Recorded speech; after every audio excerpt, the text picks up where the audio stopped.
cyari gishingiyeho muri icyo gihe nuko bamwe bavuga tuzabona ubwigenge ababirigi bagende cyangwa dukorane nabo, ariko cyane cyane tugarure mu gihugu ibyo baciye nk'umuco w'igihugu bari barawuciye, cyane cyane ibijyanye n'imihango ya kinyarwanda yose bayitaga imihango ya gipagani. Bya kera byari byiza cyane, ntabwo twari tuzi ibintu bibi twabibonye muri 60. Icyo gihe cyose ntabwo navuga ko u Rwanda rwari rwarabyutse nubwo rwari rwarabonye ubwigenge.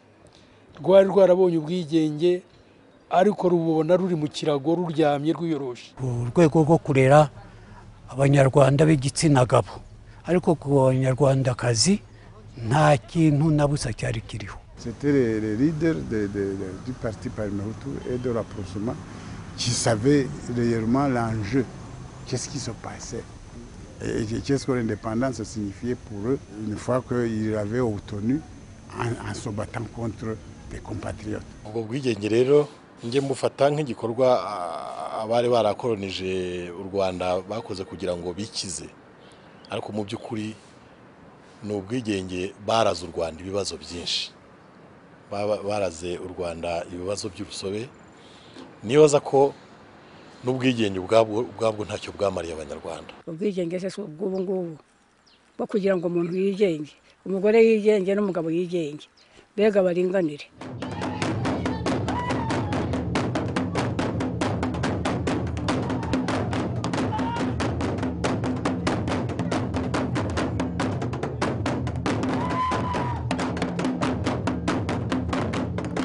We get to look back over the years and see how far we've come in these 50 years. But Rwanda, more than any other country, has sort of had, the bad, but I guess it's just like really bad luck, you could say, of having to stumble and fall. But what's most impressive about us is we managed to stand up and pick up from where we left off, and now we're doing such amazing things. So we've had to go through sort of a rebirth or a renaissance period.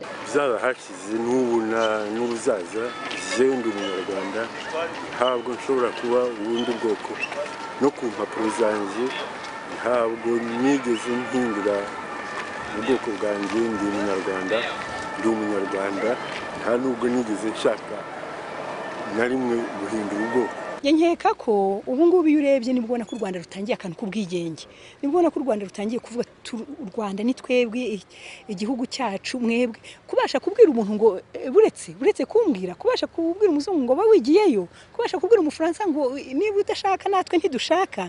Ibyo bintu ntabwo twigeze tugira ubwigenge butuma abantu bajya ibyo bihugu byombi bijya ku rwego rumwe. Nagiye mu gisirikare kubera gushaka kugira ngo nanjye nkorera igihugu cyanjye, nitangira igihugu, kuko dufite n'amateka y'abagikoreye ari abayobozi bacu, kugira ngo nanjye ngire uruhare rwo kubohora igihugu, gukorera igihugu. Rwanda is an exception to the rules. It's demonstrated itself to exceed all expectations. It is years ahead of what people expected it to be. Côté sécurité, côté économie, côté tout ce que vous voulez, la vie, la mode de vie, byose ndabona ni ibintu bishimishije cyane, kandi turashaka ko bikomeze kuriya, kandi tufite vraiment 100% de confiance ko bizagenda kuriya. Ubu turi mu majambere, ubu nta bibazo dufite, ibyiza byose biri kuza, nta kibi gihari. Rwanda today has a lot of dignity. I stand tall, I stand very proud. Ubuzima twari dufite ntago ari bwo dufite ubu. Umwana afite uburenganzira bwo gukora umurimo akiteza imbere. Ariko muri icyo gihe nta mwana witezaga imbere, yahoraga azi ko ari ku mubyeyi, kimwe n'umudamu w'icyo gihe. Nta burenganzira bwo ku mutungo yabaga afite, ariko ubu ngubu umudamu afite umutungo. Urugero nimba nk'ubucuruzi hano, uretse kujya inama n'umutware tukigana ku kintu tugomba gukora twiteza imbere, ntabwo yankubita ngo yazane ku ngufu, mujya inama y'icyo mukora.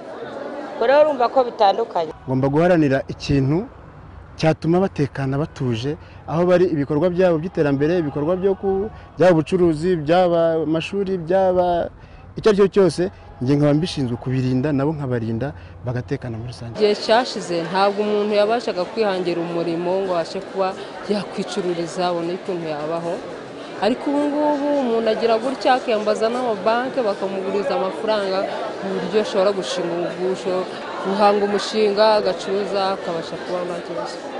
Iyo wumva uri mu gihugu cyawe ukaba ushobora gucungira mugenzi wawe cyangwa umuturage cyangwa umubyeyi cyangwa abandi baturage b'u Rwanda umutekano, ukabasha no kurinda ibintu byabo, numva ari ishema rikomeye kuri nkanjye nk'umupolisi cyangwa nk'umupolisikazi.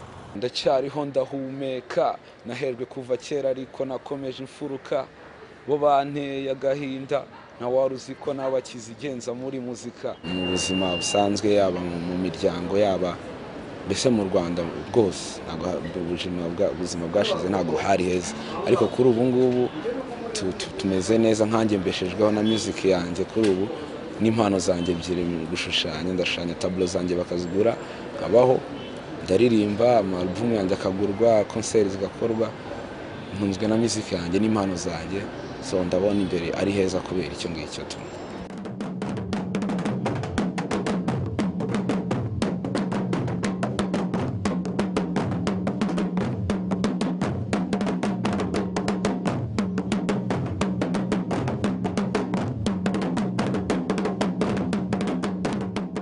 Ndifuza ko u Rwanda rwacu rushobora kuba rufite amahoro, nta ntambara, nta byivangura, tubaho neza nyine mu mahoro. My contribution, I want it to be the vision, to have a people that is dignified, a people that are human, and people who are able to contribute not only to the country but also to the continent and the world at large. That's my vision for the country. Nk'urubyiruko rw'Abanyarwanda, njye ku ruhare rwanjye numva kugira ngo u Rwanda rusheho gutera imbere cyane cyane kuko njye ndi muri domaine technique, ngomba kuzagira ibyo mvumbura bidakorwa mu Rwanda, hagira ibyo nkora byinshi Abanyarwanda batatekereza ko bizanaba. U Rwanda mu myaka 50 ndabona ruzaba u Rwanda rutemba amata n'ubuki, kuko aho turi ubu ngubu byinshi twabinyuzemo bibi, ariko ubu ngubu tudateka turi gutera intambwe ijya mbere kandi nziza. Aho u Rwanda rwavuye mu myaka 18 gusa, bitugaragariza ko mu yindi myaka 10 iri imbere tudashize kure hazaba hari ibintu byinshi, hazaba hari amateka meza, hazaba hari ibintu byinshi modera bigezweho.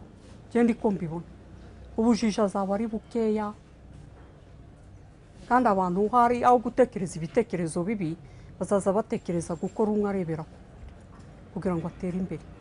Njye mbona ari u Rwanda ruzabya.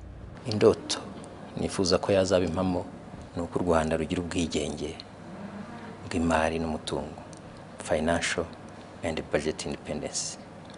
U Rwanda rukihaza, u Rwanda rukazaba icyo gihe kugira ngo rushobore gushyira mu ngiro gahunda yarwo nk'igihugu, rutazajya rubariramo ayabaterankunga bagomba kuruha. When you sit in the university and look at how people study, like before people would study and you'd study with too much fear. You'd be like, today or tomorrow someone will come and get me out of school or something will happen. But now people are being encouraged and pleaded to, like, you should study, do this this way. And yeah, I think we have a really bright future. Uruhare rwanjye naje muri Amerika kugira ngo nige ngire ubumenyi. Nifuzaga yuko nazasubira mu gihugu nkafashanya n'abandi banyarwanda bagenzi banjye kubaka igihugu mu bumwe mu bwiyunge ndetse no kugiteza imbere. En faisant de bonnes études et en étant juste, on peut apporter une bonne image du pays et puis pourquoi pas par la suite aller aider au Rwanda pour le bon développement du pays. 50 years from now, I hope to be being part of the change that's already taking place right now. And like I said, I'm really passionate about healthcare, so hopefully doing something great for the healthcare field in Rwanda 50 years from now. Ari uyu munsi ari ejo hazaza tugomba gushimangira icyo kintu cy'uko umunyarwanda w'umunyarwanda nta busumburundi nta busumbane. Urabona tuzaba tumeze neza nk'uko dukora cyane tukanakora n'ingufu. Urabona ko ibihugu byinshi bizajya biza nko mu Rwanda kubera ko babona dutera imbere kandi dufite n'ubwenge. Ndabona ko kuba mu Rwanda icyo gihe bizaba ari ibintu byiza. Ma contribution, ce serait de changer la vision que les gens d'ici ou dans d'autres pays ont du Rwanda. C'est-à-dire voir au-delà du fait que le Rwanda est vu comme un pays où il y a eu un génocide. C'est un beau pays, le pays des mille collines, où il y a des valeurs, des traditions et les faire partager avec les autres personnes.